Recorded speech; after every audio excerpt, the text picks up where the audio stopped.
Okay, good morning and welcome and thank you everyone for attending and joining this meeting today.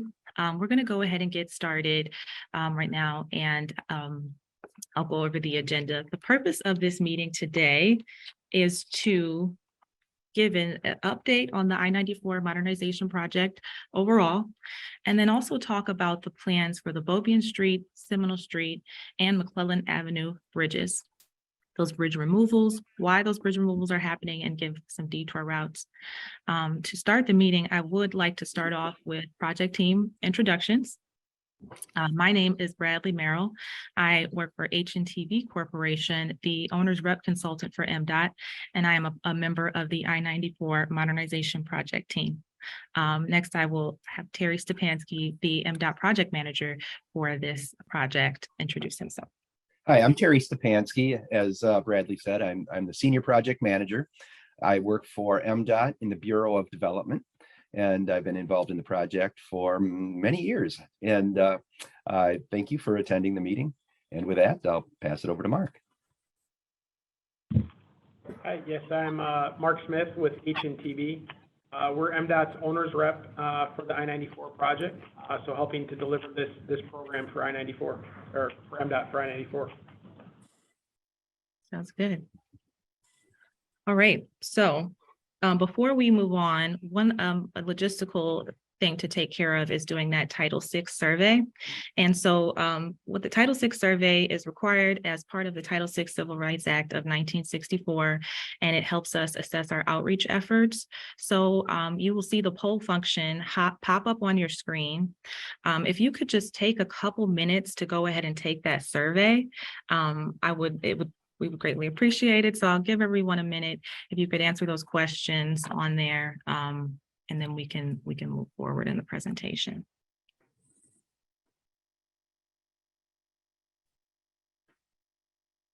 Thank you.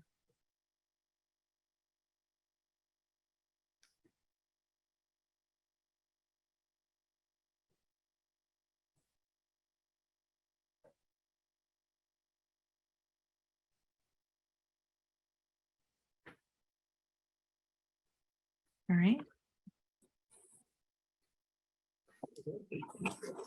Mm-hmm.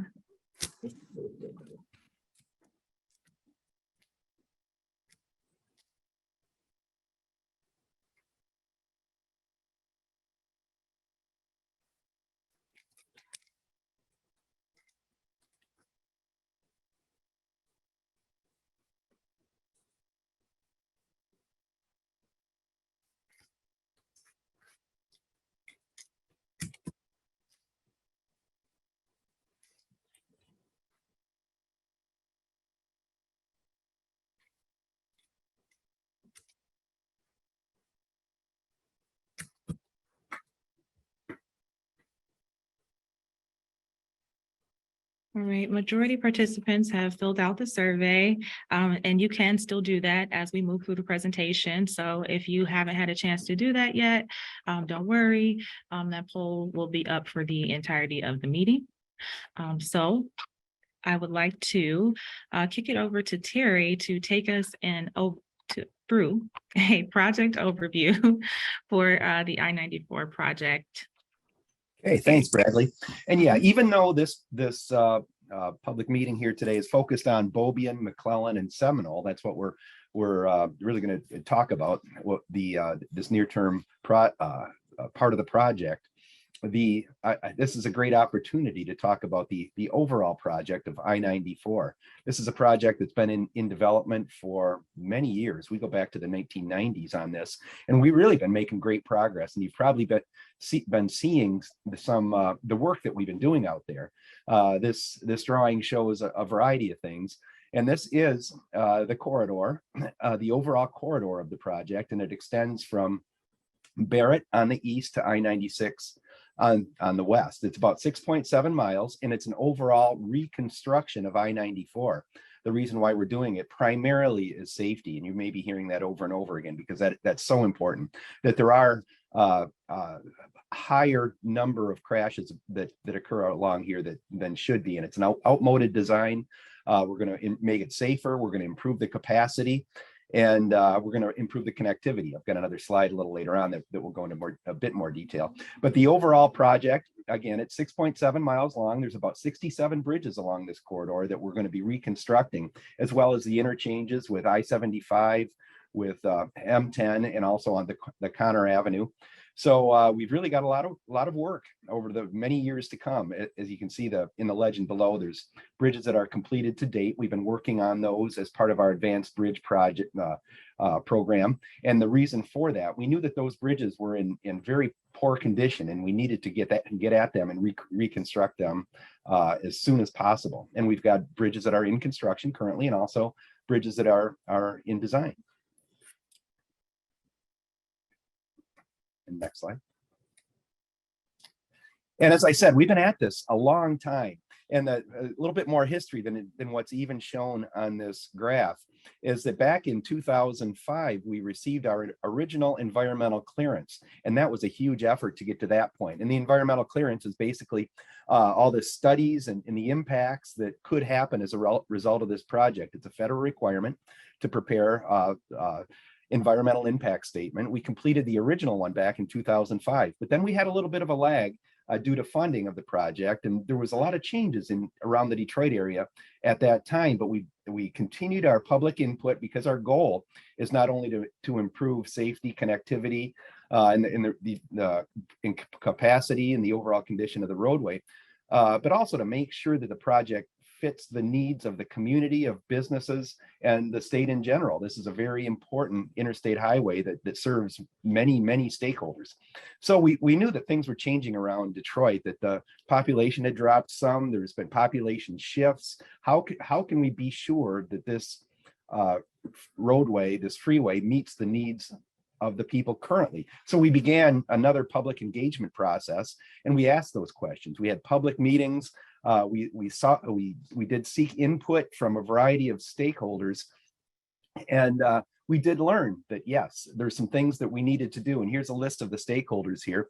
We formed a local advisory committee. We went through roundtable meetings. We had partnerships with communities along the route, medical facilities, Wayne County Community College, Wayne State University, local faith-based groups, transit groups, businesses, the list. And this is, we just went through a huge effort to make sure that we did seek the input from stakeholders throughout the corridor. And what we heard was that connectivity is important, that we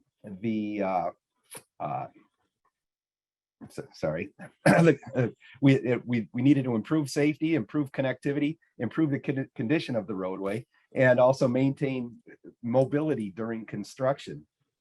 And as we do this, in order to maximize the opportunity for small businesses to participate in the project. So we heard all these things, and we were intending to move forward. And as we were moving forward with the project, Federal Highway Administration said to us, sure, this is a great thing. You're doing exactly what you should do. You're listening to the people, the stakeholders, but now you have to go through a formal process called a record of decision and a supplemental environmental impact statement. So we did that over a number of years. It was back in 2020, we received approval. And what we did as a result of that, we modified the service roads along the corridor. At one time, they were continuous service roads, and there was some concern about that. And also we heard maintain the connectivity, and that was so very important. So what this graphic shows here is that originally there's side slopes on the freeway, and the grassy side slopes, the previous slide there, and it accommodated 3 lanes in each direction. And it was so important that we, from a bird's eye view, that we aren't making the corridor any wider. And so we're able to add that capacity and make these improvements really without changing the footprint of the freeway. And we're doing that by building retaining walls and using that space to add a lane. And also all the things, one of the things to note is that this I-94 it was built in the 50s with 1950s standards, and it served the community, it served business very, very well over the years, but it is an outmoded design with left-hand entrances and exits at I-94, with narrow shoulders, and you probably experienced that, and short on ramps, exit and entrance ramps. And so we're gonna bring all that up to standard as part of the project. And yeah, and with that, as we're doing that, another important highlight of the project is that we've got a variety of consultants. We've got a lot of help from well, we've got a great team internally to MDOT locally and in Lansing, and we've also hired consultants to help us.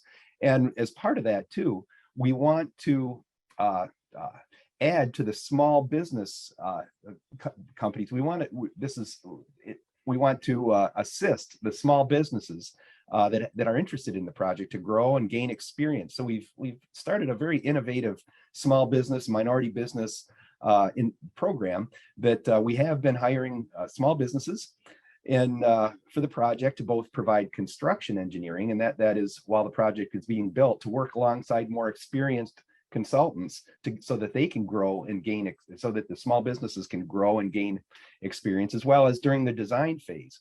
We're hiring small business minority designers to work alongside experienced designers to gain experience in that area too. And as we're designing this most recent phase of the freeway, we've hired 10 that they act as prime consultants reporting directly to MDOT, and that gives them experience not only in the work itself but also from a management role to manage their own, to get experience managing their own company as a prime consultant, because we do have a lot of work coming up in the future, and we want to make sure that there's a variety of contractors and consultants ready to perform that work when it comes.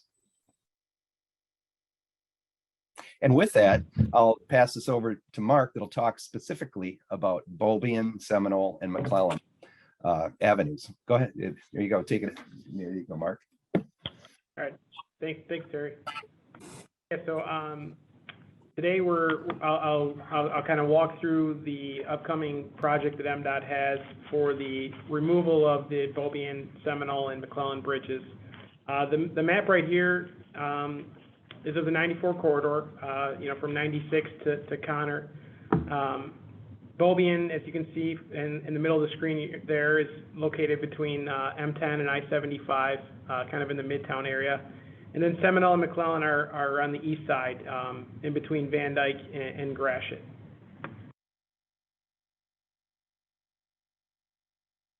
The Beaubien Street Bridge over 94, it's currently closed to traffic. It was a vehicular bridge with sidewalks, 2 lanes of traffic in each direction. The bridge needed to be closed due to its aging condition. The bridge was built way back in the early 1950s. And it's just reached a state in its life that it's not viable anymore. So for safety considerations, MDOT has closed that bridge and is letting it for construction this summer. So the plan is to remove this bridge later this summer, early fall. We'll have a better date of that once we have the contractor on board. And there will be communication still coming through the I-94 channels, through web blasts and flyers and that to keep you informed of when the actual date will be set once we have a more certain time. The second image there you can see is the proposed new cross-section of Beaubien, which is to maintain those 2 lanes of traffic crossing the bridge, adding some wider sidewalks, 10-foot sidewalks on each side, and also a 5-foot shoulder or buffer distance between the sidewalk and the travel lane. That area could be repurposed as a bike lane in the future, or just use as a shoulder. But the intent was to match the street cross-section north and south of the bridge. So any future improvements or enhancements to the Beaubien corridor in the city of Detroit, the bridge will accommodate that. So as I had said, the bridge is closed to traffic. We still for construction, the construction is mostly will occur on the weekend. The freeway will be shut down to demo the bridge. And there will still be some work ongoing, maybe some short-term lane closures on the service drives. But what you see here is the pedestrian detour route. So the closest crossing for Beaubien is Brush Street, which is about 370 feet to the west or left of your screen here, which adds about, maybe a minute of travel time for a couple minutes for those walking. But the Brush Street Bridge is a brand new bridge that was recently replaced. It has that wider 10 feet sidewalk and also that 5 foot kind of buffered distance on that as well.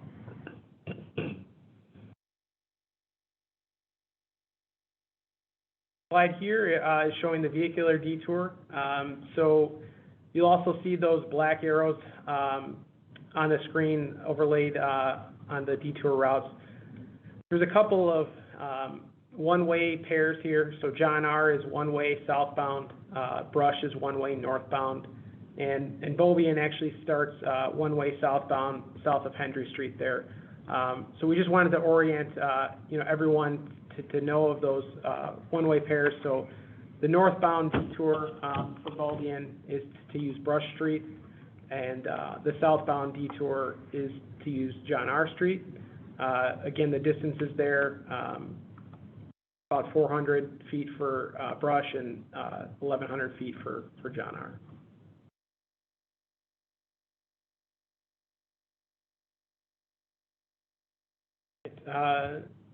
The next structure here is the Seminole Street Bridge over 94.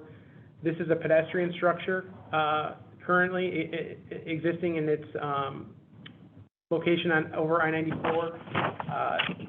The bridge has been closed to pedestrian traffic. This is another bridge that is really reached its service life and is beyond a state of repair. So MDOT has closed it due to safety. This will follow a similar schedule with Beaubien. It'll be let for construction in June. We anticipate the demo to occur late summer, early fall, and again, we'll communicate those dates once we have a contractor on board. The new structure, this bridge will be replaced as a complete streets bridge. So this is a concept that we've been using on I-94. As opposed to using the pedestrian structure, which due to clearance requirements would have to use a lot of kind of high ramps and unnecessary walking distance to cross it. This bridge will be at the street level. It's at the Iroquois Street, which is about 300 feet to the east of this structure. So it will allow cars to cross it. There'll be 2 lanes of traffic. It won't be striped. It's a very low volume road, really just residential use. It has the wide sidewalks, 10-foot sidewalks. And you see on the pavement marking there, there's kind of a bike lane with those arrows. That's meant to be like a shared lane. So, bicyclists would use the roadway here with vehicles. Again, the speed is 25 miles per hour. It's really a residential street.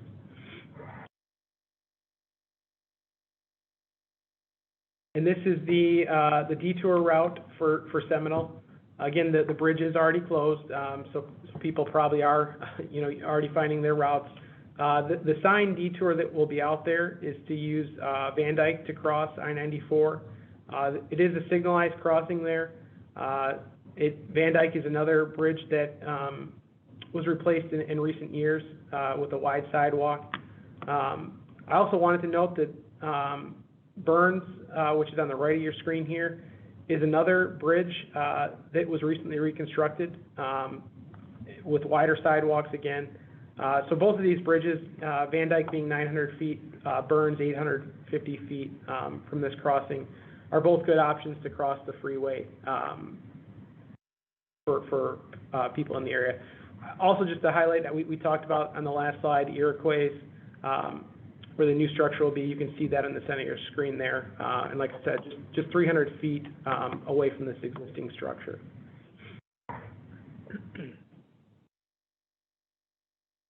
All right. The next bridge we have here is McClellan over I-94. This bridge is actually currently open to traffic and pedestrians. The bridge, though, is reaching the end of its service life. While it is open to traffic, MDOT has increased the inspection frequency on this bridge and is monitoring it very closely. If it reaches a state where the condition is not at a safe standard, MDOT may have to close this structure. But the plan is for this structure to be removed as well. This structure, there is a utility line, a gas line on it that MDOT has been coordinating with the utility company to get relocated. So this removal is going to lag a little from Beaubien and Seminole.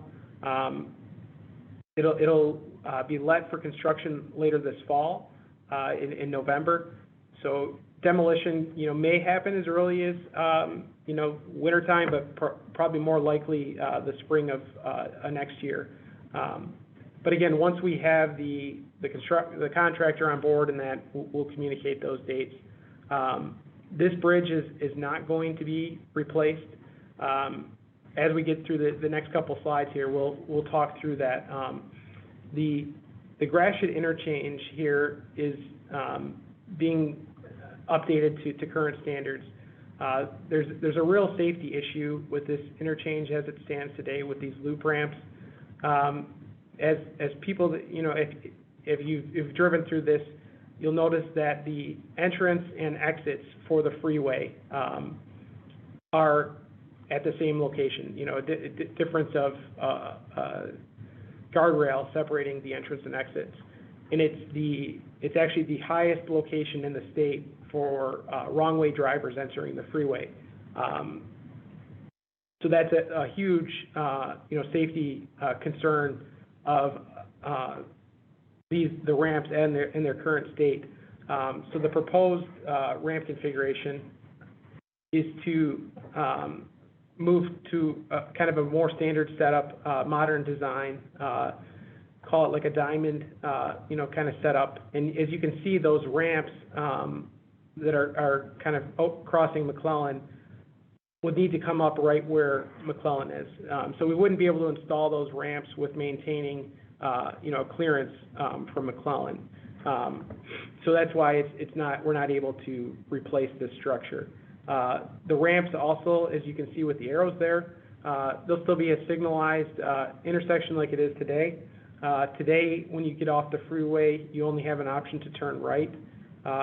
With a new configuration that you see here, you'll be able to turn left or right, exiting the freeway. And just highlighting again here that the bridge, as you can see, it conflicts with the ramp, so that's the reason that we cannot maintain it in its current location. So these are the detours for McClellan. The first here is the pedestrian detour.